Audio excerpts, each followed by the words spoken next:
Welcome to another Meatless Friday during Lent. And I also had received another idea for food combinations. I was told cheese and peanut butter.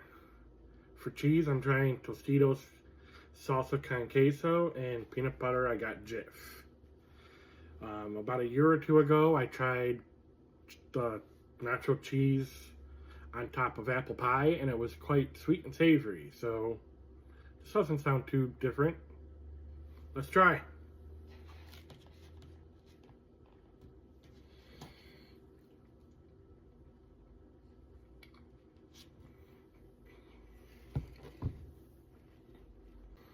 Honestly, I like it. It blends well, and it's not gross.